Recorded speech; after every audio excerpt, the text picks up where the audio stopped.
प्यारे बच्चों, आज हम एक जादुई बांसुरी और बकरी की कहानी सुनेंगे। तो चलो सुनते हैं और देखते हैं कि इस कहानी से हमें क्या सीख मिलती है।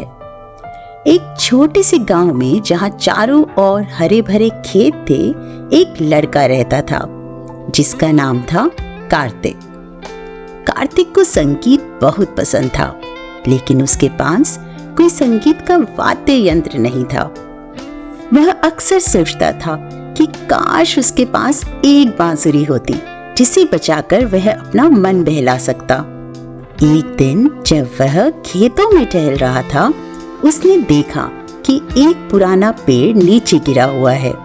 पेड़ के पास एक छोटी सी खोखली जगह थी जिसमें एक बांसुरी रखी हुई थी। कार्तिक ने बांसुरी उठाई और उसे बजाना शुरू किया, लेकिन यह कोई साधारण बांसुरी नहीं थी, यह एक जादुई बांसुरी थी। जैसे ही कार्तिक ने बांसुरी बजाई, चारों ओर की चीजें जादुई रूप में बदलने लगी। घास चमकीली हरी हो गई, फूल खिल गए और पक्षियों ने चहकना शुरू कर दिया। गांव के लोग हैरान रह गए कि ये जादू कहाँ से आ रहा है। कार्तिक ने बांसुरी को अपने पास रख लिया और उसे अपने गांव के लोगों के लिए बजाने का फैसला किया। लेकिन एक दिन गांव में एक बकरी आई जो बहुत शरारती थी। वह बकरी सब कुछ खा जाती थी और गांव में हर जगह उधम मचाती थी। गांव के लोग परेशान हो गए और कार्तिक से मदद मांगी। कार्तिक ने सोचा कि क्यों ना वह अपनी जादुई बांसुरी का उपयोग करे। कार्तिक ने बांसुरी बजाई और जैसे ही संगीत गूंजा, बकरी शांत हो गई। वह बकरी जो पहले सब कुछ खा जाती थी, अब बड़े प्रेम से कार्तिक के पास आ गई और उसके इर्द गिर्द घूमने लगी। गांव के लोग हैरान रह गए कि यह कैसे हुआ। कार्तिक ने बकरी को अपना दोस्त बना लिया और उसे गांव में घुमाने लगा। जहां भी वह बांसुरी बजाता, बकरी उसके पीछे पीछे चलती।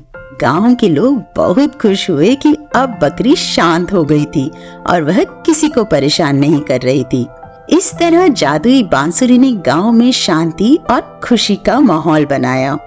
कार्तिक ने सीखा कि संगीत में जादू है और सही तरीके से उपयोग करने पर यह लोगों के जीवन में खुशी ला सकता है। गांव के लोग कार्तिक को संगीत का जादूगर कहने लगे और वह हर शाम उसकी बांसुरी सुनने आते। तो बच्चों, इस कहानी का नैतिक संदेश यह है कि संगीत और दोस्ती में अद्भुत शक्ति होती है। कार्तिक की जादुई बांसुरी ने न केवल गांव में शांति लाई, बल्कि उसने एक शरारती बकरी को अपना दोस्त बना लिया और उसे प्यार और सहानुभूति से शांत किया। कहानी हमें यह भी सिखाती है कि जब हम अपने अद्वितीय उपहारों का सही तरीके से उपयोग करते हैं, तो हम दूसरों के जीवन में सकारात्मक बदलाव ला सकते हैं, चाहे वह संगीत की कला हो या कोई अन्य प्रतिभा। जब हम इसका उपयोग दूसरों की मदद के लिए करते हैं, तो इससे समाज में खुशी और तालमेल बढ़ता है।